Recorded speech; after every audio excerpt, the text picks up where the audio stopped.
Merhaba arkadaşlar, kanalıma hoş geldiniz. Bugün sizlerle beyaz çikolatalı kırmızı kadife New York cookies yapacağız. Daha önceki tarifimde aynı kurabiyenin yani aynı hamurla çikolatalı ve cevizli halini anlatmıştım. Şimdi de beyaz çikolatalı halini hep birlikte yapalım. İlk olarak 150 gram oda ısısında tereyağını unla yavaş yavaş unu iyice yiyene kadar iyice karıştırıyorum. Bu işlemi elinizde yaparsanız eğer tereyağı biraz yumuşak olsun. Ama hamur yoğurma makinesinde yapmak isterseniz tereyağı biraz daha soğuk olabilir. Zaten hamur yoğurma makinesi çok kolay bir şekilde karıştırıyor. Ama elde bayağı zor oluyor eğer tereyağı çok soğuk olursa. O yüzden ben şu an elimde yaptım bunu göstermek için. Ve tereyağımı da biraz daha oda ısısında biraz yumuşak tuttum. Bu işlemi yaparken unu azar azar eklerseniz eğer çok daha kolay karışır. Bir anda hepsini birden eklerseniz çok daha uzun sürecektir. Burada dikkat ederseniz ben de her seferinde yaklaşık yarım bardak veya bir bardak kadar un ekliyorum. Tereyağıyla karıştırıp iyice tereyağını yedikten sonra devamında un eklemeye devam ediyorum. Sonrasında bir bardak şeker ekliyorum. Bu şekerin bir kısmı esmer şeker, bir kısmı beyaz şeker olursa daha lezzetli olur. Çünkü esmer şeker hafif karamelize bir tat veriyor. Yarım bardak kadar sıvı yağ bütün kuruları ekledikten sonra bir adet yumurta ekleyip artık çatalla elinizle nasıl karıştırmak isterseniz karıştırabilirsiniz.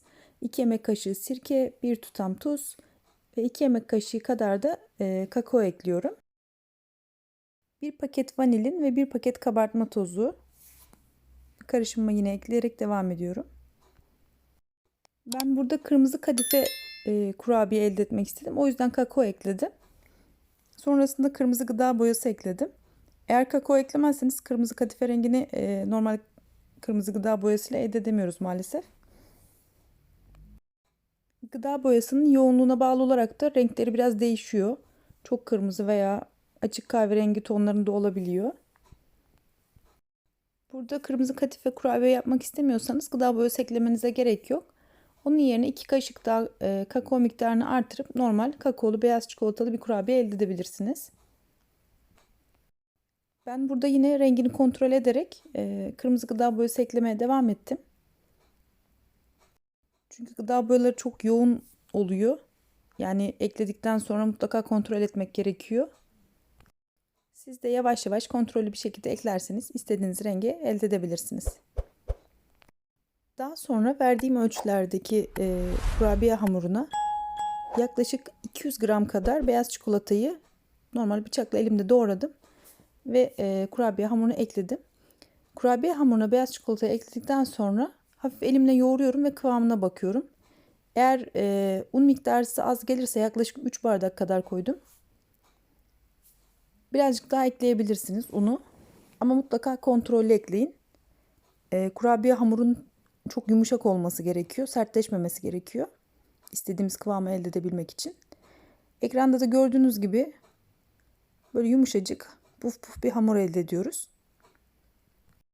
Daha sonra kurabiye hamurunu cevizden biraz büyük, küçük bir mandalina büyüklüğünde çok fazla böyle elimde yoğurmadan, çok sıkıştırmadan yuvarlayıp top top yağlı kağıt serdiğim bir tepside buzluğa atacağım. Kurabiyeleri pişirmeden önce mutlaka en az 90 dakika kadar buzlukta tutmamız gerekiyor. Dondurucuda tutmamız gerekiyor. Diğer türlü kurabiye hamuru çok yayılacaktır ve çok ince olacaktır. İçi de çok kuru, böyle taş gibi olacaktır. Bundan dolayı bu tarz New York cookies tarzındaki kurabiye hamurlarını pişirmeden önce mutlaka dondurucuda bekletmek gerekiyor. Daha önceki videomda da söylemiştim. İsterseniz siz de çeşit çeşit bu kurabiye hamuruyla istediğiniz içine çikolatalardan, farklı renkli şekerlemelerden, ceviz olabilir, badem olabilir, fındık olabilir ekleyerek farklı çeşitlerde kurabiye hamurlarını yapıp bu şekilde buzlukta muhafaza edebilirsiniz.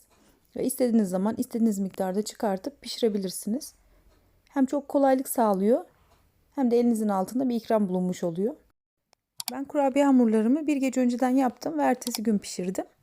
Pişirmeden önce fırınınızı 170-175 derece fanlı ayarda ısıtın. Fırın ısınırken tepsiyi de içerisine koyun. Ve tepsi de ısındıktan sonra, yağlı kağıt serdiğimiz tepsi de ısındıktan sonra buzluktan çıkardığımız kurabiye hamurlarını hiç bekletmeden direkt ısınmış olan tepsinin üzerine aralıklı bir şekilde 3-5 tane, ne kadar istiyorsanız dizin ve direkt fırına verin. Fırında maksimum 13-14 dakika kadar pişiyor ve fırından çıktıktan sonra en az bir 5 dakika kesinlikle dokunmayın, yoksa parçalanır. Çünkü çok yumuşak bir halde çıkıyor. Ama daha sonra göreceksiniz ki kurabiye içini çeke çeke kendi ısısıyla pişiyor aslında. Anlattığım püf noktalarla siz de ev ortamında çok lezzetli New York cookiesler elde edebilirsiniz. Umarım tarifimi beğenmişsinizdir. Tarifimi beğendiyseniz beğen butonuna basmayı, kanalıma abone değilseniz abone olmayı ve bunun gibi tariflerden haberdar olmak için bildirim zilini açmayı unutmayın. Hepinize hayırlı, mutlu, güzel günler diliyorum.